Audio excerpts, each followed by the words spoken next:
Hello students. तो कैसे हैं आप सब?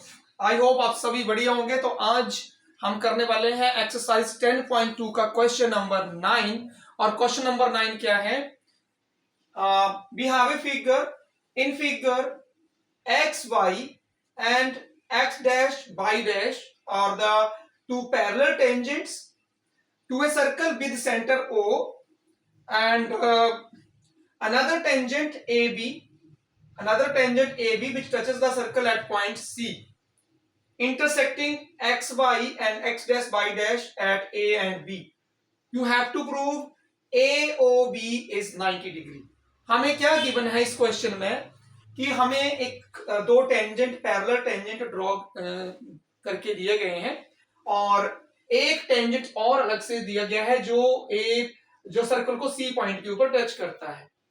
तो आपने बताना है कि ये जो एंगल है AOB ये 90 डिग्री का आपने प्रूव करना है।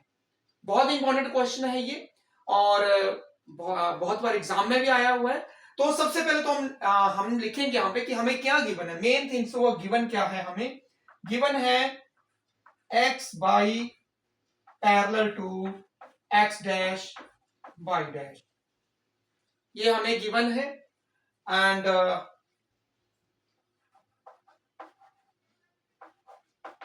AB touches the circle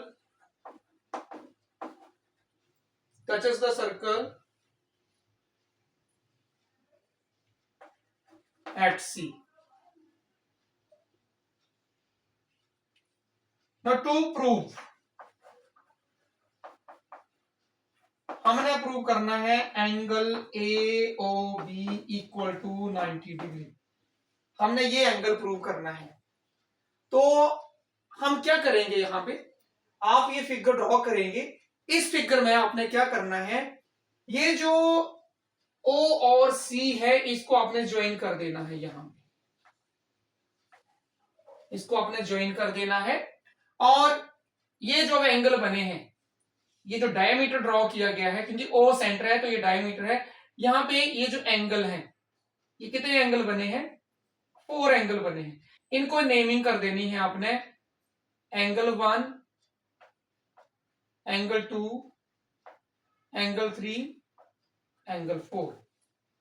आपने एंगल्स को नेम दे दिया है एंगल 1, 2, 3 एंड 4। ऐसा करने से आपको इजी रहेगा आगे, क्योंकि ऐसे आप एंगल का नेम लिखेंगे POA, COA, BOC, BOQ, तो उससे सिंपल है एंगल 1, 2, 3, 4 इसको नेमिंग कर दीजिए। अब हम इसका देखिए, हम इसको प्रूव करेंगे। तो हमारा प्रूफ जो है, हम क्या करेंगे, हम यहां पे प्रूव करेंगे इन दोनों ट्राइंगलों को कॉन्ग्रुएंट। जो इसकी स्टार्टिंग है सॉल्यूशन की, जिसको हम जब सॉल्व करने जा रहे हैं, तो हम इन दो ट्राइंगलों को AOC और AOP, इन दोनों ट्राइंगलों को कॉन्ग्रुएंट प्रूव करेंगे। तो हम लिखेंगे in triangle AOP and triangle AOC। हमें पता है जब भी हमने ट्राइंगल्स को कॉन्ग्रुएंट प्रूव करना होता है तो कम से कम हमें 3 पार्ट्स उन दोनों ट्राइंगलों के आपस में इक्वल प्रूव करने पड़ते हैं, अगर आप दो ट्राइंगलों को कॉन्ग्रुएंट प्रूव करने जा रहे हो। तो हम देखेंगे इन दोनों ट्राइंगलों को, आप देखेंगे इस ट्राइंगल में और इस ट्राइंगल में, देखिए OC और OP दोनों ही इक्वल हैं। क्यों इक्वल है? क्योंकि ये सर्कल के रेडियस भी है, साथ में एक सेम सर्कल के रेडियस भी है। तो सबसे पहले तो हम लिखेंगे OP इक्वल टू OC और रीजन देंगे रेडियस। उसके बाद देखिए दोनों ट्राइंगलों में एक साइड कॉमन है OA, तो यहां पे आ जाएगा हमारे पास OA equal to OA, reason रहेगा कॉमन साइड। और तीसरा आएगा हमारे पास AP and AC, AP and AC। और ये क्यों दोनों इक्वल है? Tangents from same point. आप सिंपल लिख सकते हैं टेंजेंट्स फ्रॉम सेम पॉइंट या फ्रॉम एन एक्सटर्नल पॉइंट।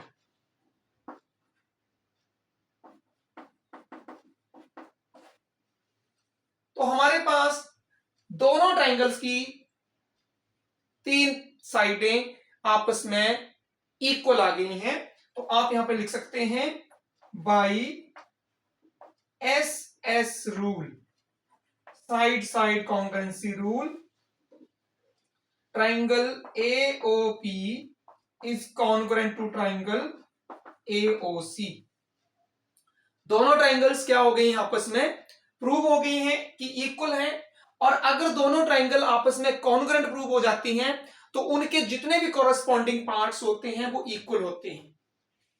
जैसे कि आपने 9th स्टैंडर्ड में कॉन्ग्रुएंसी ऑफ ट्राइंगल सीखा हुआ है, तो अगर दो ट्राइंगल कॉन्ग्रुएंट प्रूव हो जाएं तो उनके जितने भी कॉरेस्पॉन्डिंग पार्ट्स होते हैं, सेम पोजीशंस, जो पार्ट्स होते हैं वो आपस में इक्वल होते हैं। तो अब आप देखेंगे कि अगर हम इन दोनों ट्राइंगल्स को देखें तो एंगल ए ओ के इक्वल और पी सी के equal.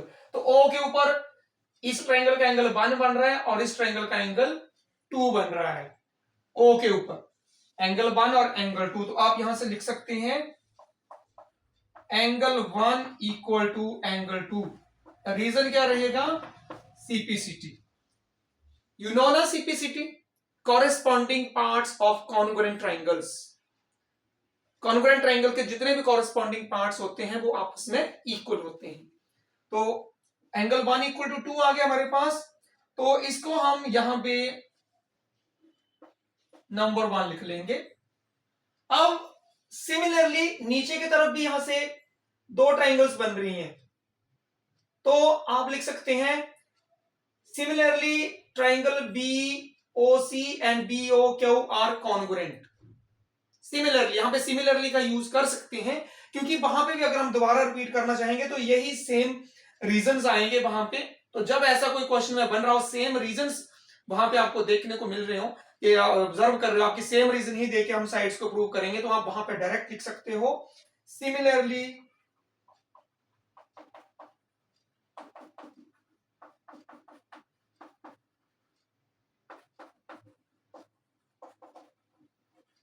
we can prove that angle 3 equal to 4. Similarly, angle 3 equal to angle 4 and this is your number 2. Similarly हम प्रूव कर सकते हैं एंगल 3 इक्वल टू 4। अब देखिए हमने प्रूव कर लिया यहां पे कि 1 इक्वल टू 2 और 3 इक्वल टू 4। अब आपने ये सीखा है कि एक स्ट्रेट लाइन के ऊपर जितने भी एंगल ड्रॉ किए जाते हैं उन सभी का सम कितना होता है, 180 डिग्री होता है। तो आप लिखेंगे we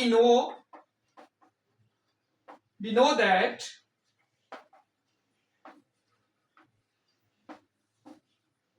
angle sum on a straight line is 180 degree. हमें पता है कि एक सीधी स्ट्रेट एंगल 180 डिग्री का होता है, और अगर स्ट्रेट लाइन के ऊपर जितने भी एंगल बनाए जाएंगे उन सभी का सम 180 डिग्री होता है। तो आप यहां पे देखेंगे POQ is a line, therefore POQ is a line। तो POQ पे कितने एंगल बन रहे हैं, 1 2 3 4, 1 2 3 4 इक्वल टू 180 डिग्री। हम क्या लिख सकते हैं, 1 + 2 + 3 + 4 इक्वल टू 180 डिग्री। और 1 और 2 क्या है, दोनों आपस में इक्वल है, तो हम 1 के प्लेस पे 2 लिख सकते हैं। इस तरह 3 और 4 इक्वल है तो हम 4 के प्लेस पे 3 लिख सकते हैं। कहां से पता है हमें, हमने 1 और 2 में ये प्रूव किया था कि 1 और एंगल 1 इक्वल टू 2 और 3 इक्वल टू 4। तो आप यहां पे रीजन दे सकते हैं यूजिंग 1 एंड 2। अब आपके पास क्या आ गया है, एंगल 2 भी 2 टाइम्स है और एंगल 3 भी 2 टाइम्स है। एंगल 2 भी 2 टाइम्स आ गया है और एंगल 3 भी 2 बार लिखा गया है। तो आप यहां पे लिख सकते हैं 2 into angle 2 plus angle 3 equal to 180 degree. इसका मीनिंग है कि एंगल 2 भी 2 बार है और एंगल 3 भी 2 बार है, तो हमने 2 कॉमन करके लिख दिया। अब आप फिगर से चेक करिए, एंगल 2 और 3, एंगल 2 और 3 को प्लस करेंगे तो ये कौन सा एंगल बनेगा? Angle A O B. तो हम यहां पे क्या लिख सकते हैं? Angle A O B equal to 180।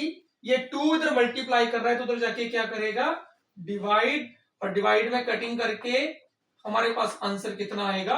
90 degree. So angle A O B equal to 90 degree.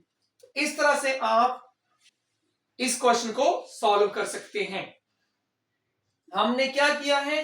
हमने यहां पे दो ट्रायंगलों को, पहले ऊपर वाली को कॉन्ग्रुएंट प्रूव किया है और नेक्स्ट वाली दो थी वो वहां पे भी सेम प्रॉपर्टीज यूज होनी थी, तो हमने उसको सिमिलरली करके प्रूव कर दिया कि एंगल 3 इक्वल टू 4 और यहां से था एंगल 1 इक्वल टू 2। तो उसके बाद हमने स्ट्रेट लाइन का एंगल सम 180 डिग्री होता है, तो हमने वही प्रॉपर्टी यूज की है और उसका यूज करके हमने क्या प्रूव कर दिया यहाँ पे? A O B equal to 90 degree. तो इस तरह से आपने प्रूव करना है इस क्वेश्चन को। तो नोट कीजिए आप सभी और प्रैक्टिस कीजिएगा। तो आज की क्लास में इतना ही। Thank you, bye bye.